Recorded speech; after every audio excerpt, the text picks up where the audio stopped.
Des présumés faussaires et pédophiles mis aux arrêts, la brigade de recherche de la gendarmerie de Ouagadougou a présenté à la presse 2 individus soupçonnés de ces forfaits. D'origine française, le pédophile opérait dans le quartier Karpala et attirait ses victimes des enfants avec des cadeaux. Et puis, les étalons du Burkina mettent de leur côté toutes les chances pour passer le cap des éliminatoires, comptant pour la Coupe du monde de football qui va se jouer en 2014. Ils sont en ce moment à Alger et joueront cet après-midi même un match amical contre les Fennecs d'Algérie. Mesdames, Messieurs, bonjour et bienvenue à tous. La politique ouvre le Midi Magazine de ce dimanche 2 juin 2013 et direction la région de la boucle du Mouhoun. Hier à Dédougou, Maxime Koné a été investi pour un second mandat à la tête du conseil régional. L'unité et la cohésion sont les principes directeurs de ce président qui compte renforcer l'accroissement de l'économie régionale. Franck Soubeiga et Nyar Kiteda signent le reportage. C'est lui, Maxime Koné, qui dirige le conseil régional de la boucle du Mouhoun. Un conseil fort de 94 membres est présenté à l'assistance ce samedi 1er juin à la faveur de la cérémonie de remise d'attributs. C'est un conseil qui aura pour mission principale d'œuvrer à la valorisation et à la gestion durable des ressources naturelles, mais également à l'accroissement de l'économie régionale. Pour y arriver, le président propose une approche qui repose fortement sur une trilogie: action, mesure et lobbying.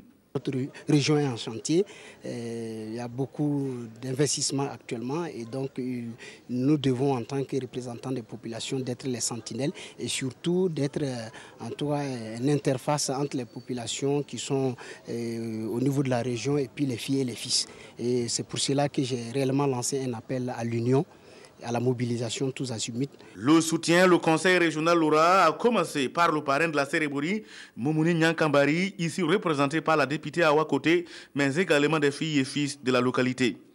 Il compte sur le conseil régional pour faire reculer la pauvreté, car l'indice de pauvreté est à 56% dans la région.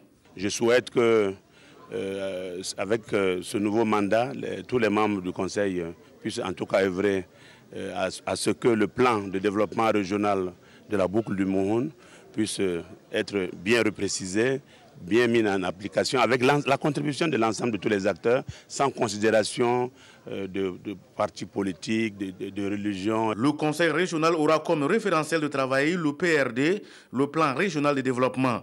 Un plan que Maxime Koné et son équipe devraient œuvrer à l'enrichir et à le vulgariser afin que la population s'en approprie. À Dédougou, ce samedi 1er juin, toutes les voix à la tribune ont plaidé pour la même cause, servir la région. La cérémonie a été mise à profit pour inaugurer 2 centres d'accueil réalisés par le conseil régional de la boucle du Mouhoun. Et des réalisations naîtront de son mandat. Le nouveau maire le promet. Nous sommes à Zéguédéguin, dans la province du Namentenga. Néri Philippe Bonkungu a officiellement été installé dans ses fonctions de maire de la commune. Avec un conseil fort de 33 membres, le maire de Zéguédéguin a en ligne de mire 2 défis à relever: la santé et l'éducation. Kadi Ouattara, Sylvestre Da. Des prestations de masques et d'artistes traditionnels du terroir ont rythmé cette cérémonie qui a vu Néri Philippe Bonkungu officiellement installé dans ses fonctions de maire de la commune de Zéguédéguin. Élu sous la bannière de l'ADF-RDA, il succède à Kourita Edmond Dabilougou. À présent, au pied du mur, les défis à relever pour le bien-être des 24 000 habitants de Zéguédéguin sont énormes. Malgré les efforts consentis, beaucoup reste à faire, notamment en matière d'éducation, de santé, de sécurité, de participation citoyenne à la vie de la commune. En effet, braquage, faible taux de scolarisation sont autant de mots qui minent notre commune. Par rapport à cela, et dans une dynamique de concertation et de confrontation mutuelle, vous devez faire des observations constructives dans le but de stimuler de façon permanente notre volonté d'aller de l'avant. Ainsi, donnons-nous la main et ensemble œuvrons pour un épanouissement et un rayonnement de notre commune, car comme le souligne un adage populaire, une seule main ne ramasse pas la farine. Et justement, parce qu'une seule main ne ramasse pas la farine, Néri Philippe Bonkungu pourra compter sur un conseil municipal fort de 33 membres et sur l'ensemble de la population afin de construire ensemble, main dans la main, un Zéguédéguin prospère. À Dayongo, dans l'arrondissement numéro 11 de la ville de Ouagadougou, l'heure était au remerciement. Le directeur provincial de la campagne du Congrès pour la démocratie et le progrès du Kadiogo est reconnaissant envers les populations de Dayongo, Yamtenga, Balkui et environnants. L'occasion pour les militants du CDP d'en savoir plus sur le Sénat. Il y a Yolande Lompo, reportage. Arthur Kafando, natif de Dayongo, s'adresse à ses parents. C'est un directeur provincial de campagne comblé, accompagné de son adjoint et de quelques membres de son parti, le Congrès pour la démocratie et le progrès, qui est venu pour dire merci et témoigner sa reconnaissance à la population de Dayongo et des villages environnants pour leur engagement politique, mais aussi leur expliquer le rôle du Sénat. Il fallait qu'aujourd'hui, on puisse donc leur dire que vraiment leur adhésion nous a permis d'engranger une belle victoire. Et c'est celle qui nous a conduit à être majoritaire pratiquement dans tous les arrondissements et aussi briguer un poste au niveau de la mairie centrale, de même qu'au niveau des autres arrondissements et communes rurales. Voilà pourquoi aujourd'hui, c'était un devoir pour nous de leur réitérer ça et de profiter également de leur parler du Sénat. Situé dans l'arrondissement numéro 1 du nouveau découpage au secteur 47 de Ouagadougou, la commune de Dayongo compte environ 220 000 habitants et 6 secteurs. À ce meeting de remerciement, jeunes, femmes et anciens ont tous soumis leurs préoccupations aux membres du parti. Des préoccupations qui se résument au manque d'eau, d'électricité, de logement et d'emploi. Ici, il n'y a pas de parti dominant, c'est le parti CDP qui est dominant, non pas de parti concurrent à côté du CDP au niveau de Dayongo. Nous leur dirons de continuer en tout cas à faire confiance au CDP. Il y a un certain nombre de doléances et pour ces doléances, nous allons essayer de voir avec le parti, mais aussi avec le gouvernement, comment nous pourrons faire des efforts de pouvoir en tout cas réaliser dans le programme du président et dans les 5 ans à venir, comment nous pouvons réaliser en tout cas ces doléances qui nous ont été soumises. Dayongo étant une jeune commune, des mégaphones et une moto ont été remis à son premier responsable séance tenante afin de l'accompagner dans son fonctionnement. Le sport étant un facteur de rassemblement et de détente, les jeunes ont eu droit à un lot de matériel sportif. En médecine, la Société des gynécologues et obstétriciens du Burkina a clos son 6e congrès portant sur les audits en santé maternelle et néonatale.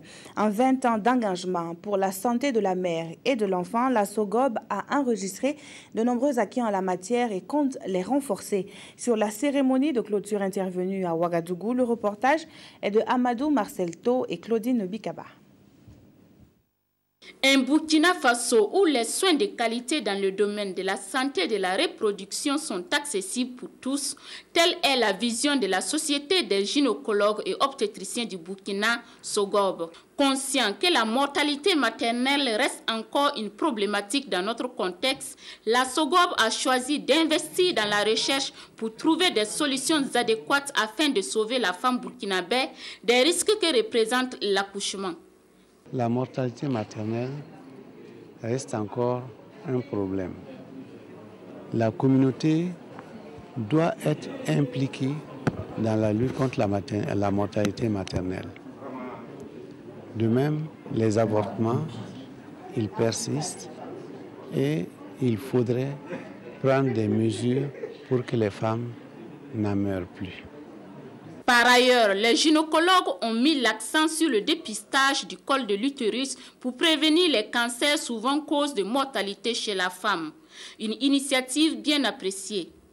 J'ai trouvé une société dynamique, une société qui a de l'avenir parce qu'elle s'implique vraiment dans la résolution des problèmes de la mère et de l'enfant. À cette clôture, marquant les 20 ans de la SOGOB, des certificats de reconnaissance ont été remis aux partenaires et aux invités du Bénin et de la sous-région œuvrant pour la même cause. Plus connus sous l'appellation IP, les inspecteurs principaux du Burkina veulent marquer leur place dans le système éducatif. Il y a un an, ils ont mis en place une coordination nationale qui a fait l'objet à Koudougou d'une rencontre. Les encadreurs pédagogiques de proximité se sont attelés à faire le bilan d'une année d'existence et le compte rendu est de Jacques Lamissa Tarpaga.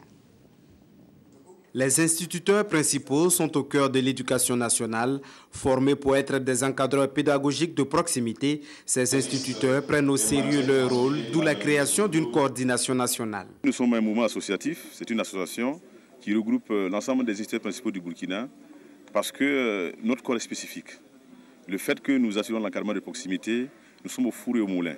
Donc nous avons dit que c'est bien, au-delà de la conférence organisée par le MENA, que nous aussi on se retrouve pour discuter des problèmes particuliers des uns et des autres et partager les expériences. À cette première assemblée générale, les instituteurs principaux vont faire le bilan de leur année d'existence en association. Il est également question d'échanges sur le management des écoles à travers un partage d'expériences. Notre présence ici est le signe surtout que nous voulions les encourager et les accompagner dans les perspectives d'une éducation de qualité. Je voudrais, avec votre permission, vraiment inviter tous les instituteurs principaux à rejoindre la coordination. Je crois que c'est toujours mieux d'être avec les autres, faire valoir ses idées, même si dans la différence, on n'est pas fondamentalement, nous n'avons pas la même vision.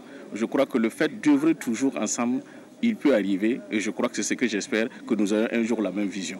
Le parrain de ces journées de travaux a souhaité que les conclusions auxquelles parviendront ces instituteurs principaux fassent l'objet d'une attention particulière du ministère de l'Éducation nationale et de l'alphabétisation.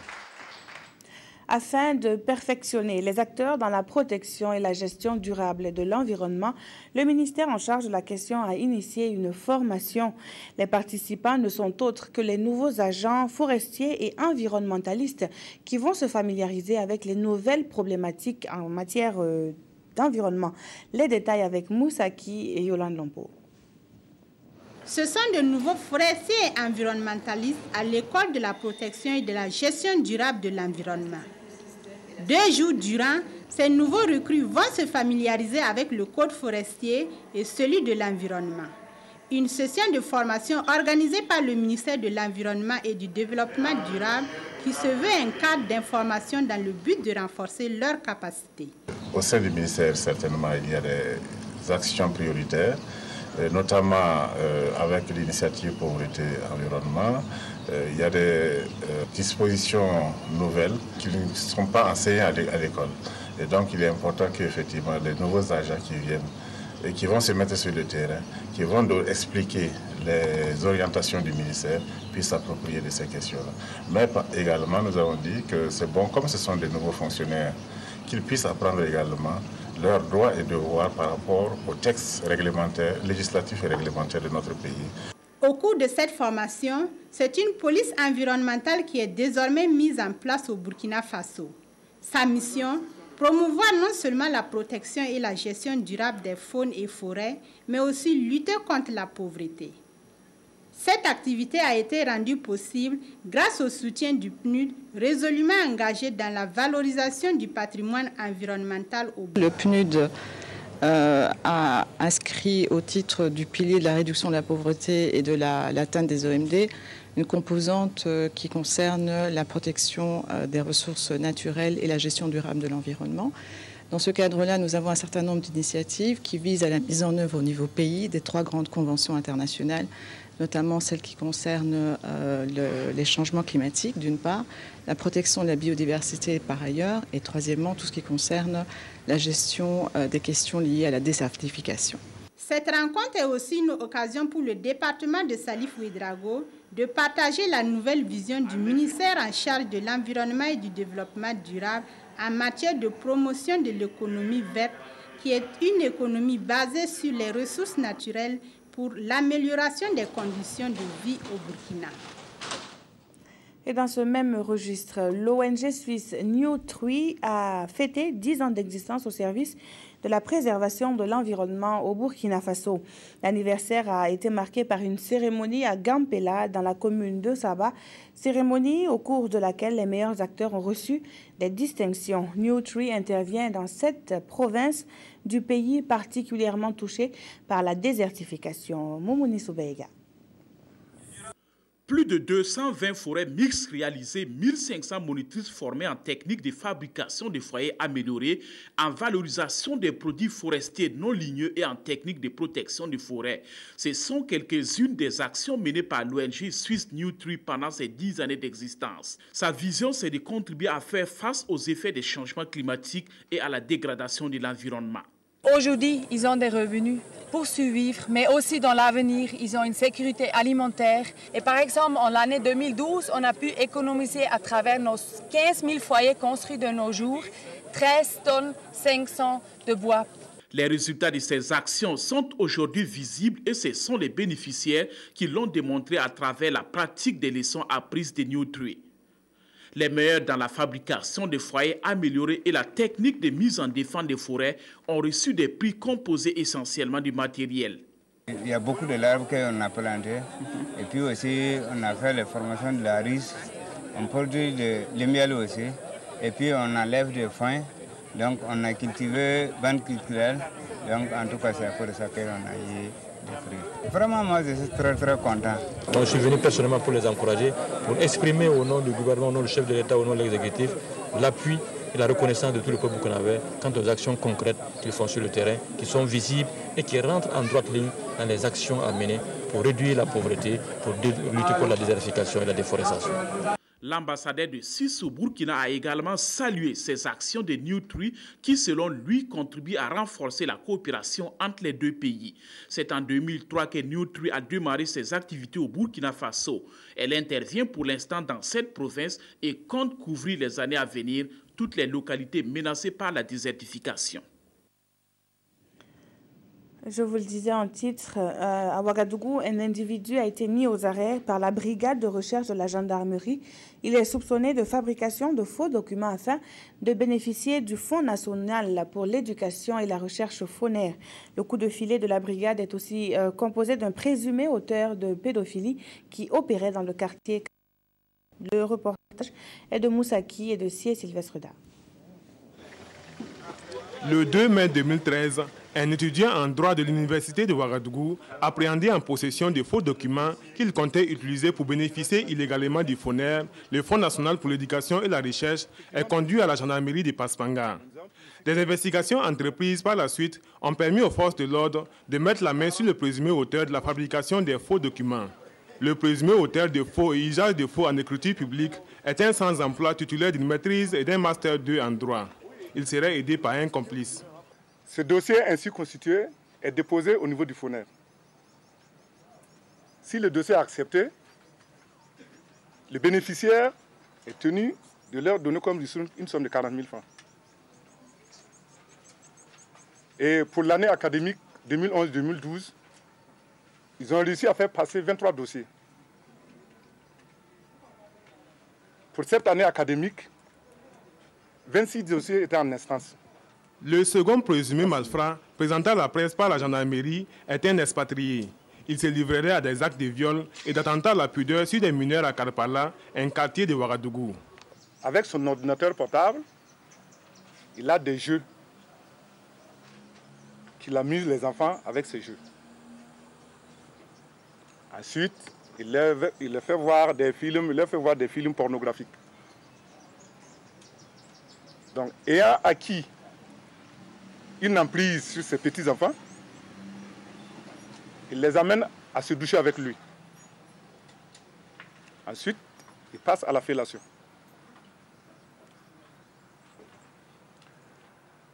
À ce jour, nous avons recensé 17 victimes.